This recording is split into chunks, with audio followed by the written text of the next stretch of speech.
Hazvina kakatombomira mushe munyika yeZimbabwe. Vakomana vaya vari kungorova mari everyday vachiita zvavanoda nemari, asi kwavanyazoshanda hatisi kunyazoziva kuti isusu tiri kushaya mari, tiri kukundikana papi.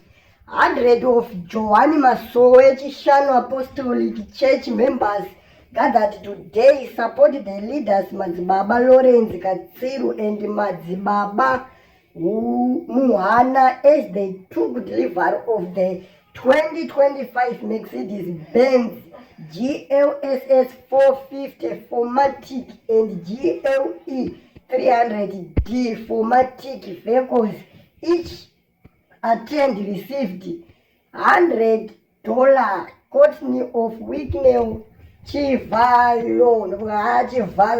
Chivayo muri kutomuregerera asi munenge muchingotaura kuti vachivayo chigananda uku Chivayo ari kutofinhura zvimwe zvaakuita akuita zvechifinhu, asi vachivayo hatichatonyatsonzwisisa kuti mari ndedzavo here kana kuti mari dziri kubva kubato reZANU-PF sezvinotaura vamwe vanoti mutungamiriri wenyika vaEmmerson Mnangagwa ndo vari kushandisa seWicknell Chivayo vachipa vakuru vemachechi, nekuti mukatarisa kumashure uko vaMnangagwa vachikambena vaifamba kumachechi nekumasowe akaita seiyaya evanhu vari kupiwa mota. Ukada kutarisa maartisti mazhinji akapiwa mota aitombowanika kumarali eZANU-PF.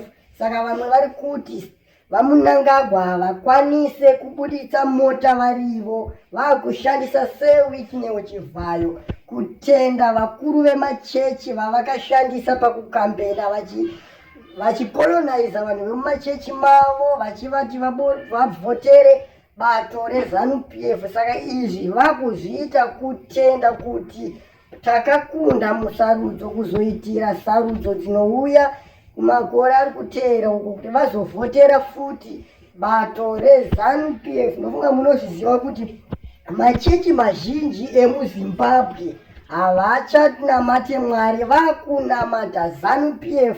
Ndo bato ravakungonamata, havachaite zvekunamata Mwari. Kumachechi ukoko unongoona munhu wese anozviti anosvikirwa nemweya kana anozviti nini ndiri profeti anenge achingotaura zveZANU-PF. ndo zvinhu zvaanenge achitaura, nekuti vakaofwa something kuti vashandiswe kukolonaiza vana vechechi kuzoitira kuti ivo vane mugove wavo wavanopiwa. Sezvo tiri kuona ipapa vachivayo vari kungopa vakuru vemachechi dzimotikari dzinyowani, dzimwe dzacho ukatotarisa vari kutopa dzegore rino rechitori dza2025 uko vapiwawo nhasi vatopa nevatendi vacho vemuchechi $100 per each person anga aripo.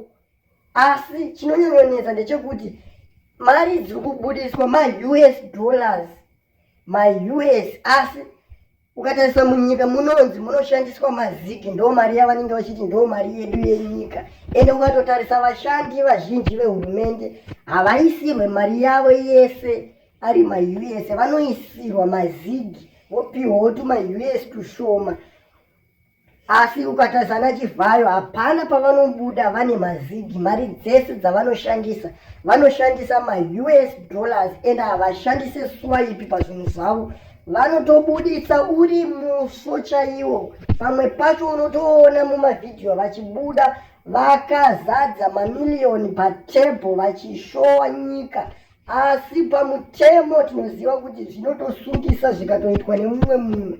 Asi vanhu vakaita sana Chivayo havasi kana kutombosungwa, ndo zviri kutoratidza kuti vakomana ivava ndo vari kutoshandiswa nebato reZANU-PF ende ndo vakatobheka vaMnangagwa vanenge vachimhanya. Ndosaka vaMnangagwa vasingatode kunzwa munhu anotaura nezvevakomana ivava. Ende chimwe chinhu chinoshamisa, ukatarisa vakomana vanosapota ZANU-PF vacho vanototanga kushambadza vachivayo kusvika kana ZBC yacho inotanga kutonyora kuti vachivayo vazopa vanhu zvakati ameno, kuti ndo basa reZBC here rekushambadza zvinhu zvisina kana neprofiti munyika.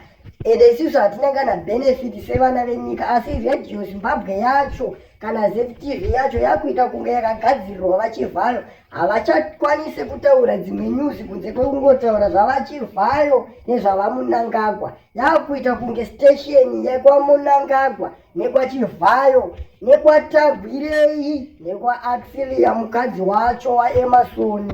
Hatichanyasoziva kuti nyika yacho ichiri yedu here kana kuti tiri kutongoshandiswawo munyika medu, tiri kufanira kutodzokerawo kwatakabva. Vamwe ndo vanoti iye Emerson wacho ndiye asiri munyika make, munhu wekuzambia, saka ndosaka achiita utsinye, anenge achida kunyasosiya muZimbabwe musisina kana chinhu ozodzokera zvake. Vamwe ndo vanoti Mnangagwa akutonga kekupedzisira, ada kunyasosiya auraya nyika otora mari yese kuzoitira kana zvinhu zvavo. Ukada kutarisa havambofe vakainvesta muZimbabwe, vanoinvesta mari dzavo kune dzimwe nyika. Saka anytime vanozviziva kuti nyangwe vakabva pachigaro vanongobuda nemari dziya dzavanenge vakatoinvesta kune dzimwe nyika, ndo kwavanenge vakunodyira mari. Ndosaka vachiita kaunhu keku